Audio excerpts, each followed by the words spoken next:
O Paráclito nos visita no silêncio.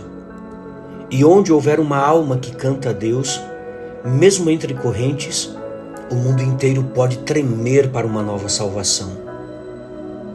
Evangelho segundo São João, capítulo 16, versículos do 5 ao 11. Meus irmãos e minhas irmãs, a liturgia de hoje nos introduz numa pedagogia profunda e paradoxal da fé cristã.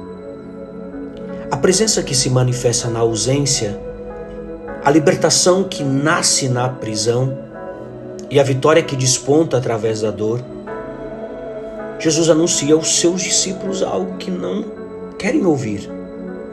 É melhor para vós que eu vá. São João capítulo 16, versículo 7. Mas como aceitar isso? Como assim? A ausência do Senhor pode ser algo bom.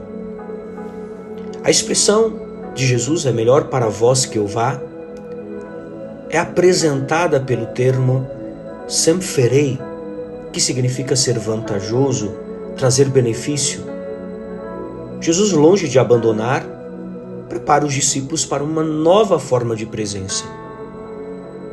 A do Espírito Santo, Paráclito, do grego parakletos, que significa literalmente aquele que é chamado para estar do lado, advogado, consolador.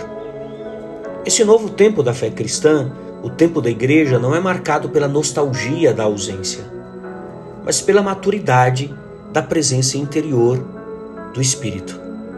A expressão de Jesus, é melhor para vós que eu vá, foi interpretado por Santo Agostinho como é melhor para vós que eu vá, para que o Cristo esteja mais intimamente em vós do que entre vós. No texto dos Atos dos Apóstolos, essa lógica se repete na prisão de Paulo e Silas, açoitados e acorrentados injustamente. E mesmo assim, à meia-noite, eles cantam hinos a Deus, sem lamentos, uma proclamação da glória de Deus no meio da dor. E eis o milagre. Um terremoto sacode os alicerces da prisão e todas as correntes se soltam. Veja que o mais belo não é a libertação física, e sim o gesto de misericórdia. Paulo impede que o carcereiro se suicide e o leva à fé. Crê no Senhor Jesus e serás salvo tu e a tua casa. Atos dos Apóstolos, capítulo 16, versículo 31. São João nos apresenta no Evangelho que a ação do Espírito Santo na vida daqueles que creem em Jesus é para convencer o mundo. Jesus promete que o Espírito convencerá o mundo a respeito do pecado, que é a recusa de crer em Cristo, da justiça, que é a vitória de Cristo que volta ao Pai, e do julgamento, que é o fracasso do príncipe deste mundo. Ou seja, o Espírito não vem apenas consolar, ele vem julgar com misericórdia, desmascarar o mal e abrir caminhos de fé. Segundo o ensinamento da Santa Igreja e seu catecismo, o Espírito Santo prepara os homens, prevenindo-os com sua graça para atraí-los a Cristo. Manifesta o Senhor ressuscitado, recorda suas palavras e abre o espírito à compreensão de sua morte e ressurreição. Meus irmãos e minhas irmãs, aqui na leitura dos Atos dos Apóstolos, o verdadeiro terremoto daquela noite em Filipos não foi o abalo das estruturas físicas, mas a transformação interior deste carcereiro, que lavou as feridas dos apóstolos e foi batizado com toda a sua casa. Atos dos Apóstolos, capítulo 16, versículo 33. A palavra grega usada para lavar aqui é elousen e tem conotações litúrgicas.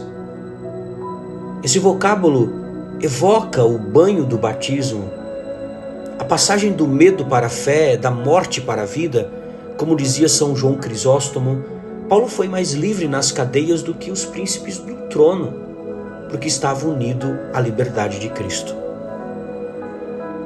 Veja, meus irmãos e minhas irmãs, quantas vezes também nós Preferimos a presença visível de Deus, milagres concretos, consolações visíveis, mas o Senhor quer muito mais que isso. Ele quer habitar em nós pelo Espírito e nos fazer instrumentos de libertação e salvação para os outros. O é melhor para vós que eu vá, de Cristo, nos prepara para um novo tipo de fé, aquela que caminha na confiança e canta mesmo na prisão. Essa fé que convence, essa fé que converte e salva. Hoje, o ressuscitado, nessa terça-feira da sexta semana da Páscoa, nos convida a entrar neste novo tempo, o tempo de uma fé amadurecida, aberta à graça do Espírito Santo, o tempo da missão, cheios do Espírito para anunciar o Cristo ressuscitado. Não temamos as ausências e nem os cárceres. O Paráclito nos visita no silêncio, e onde houver uma alma que canta a Deus, mesmo entre correntes, o mundo inteiro pode tremer para uma nova salvação. Uma santa terça-feira para você e sua família. Que o Senhor te abençoe e te guarde, em nome do Pai, do Filho e do Espírito Santo. Amém. Paz e misericórdia.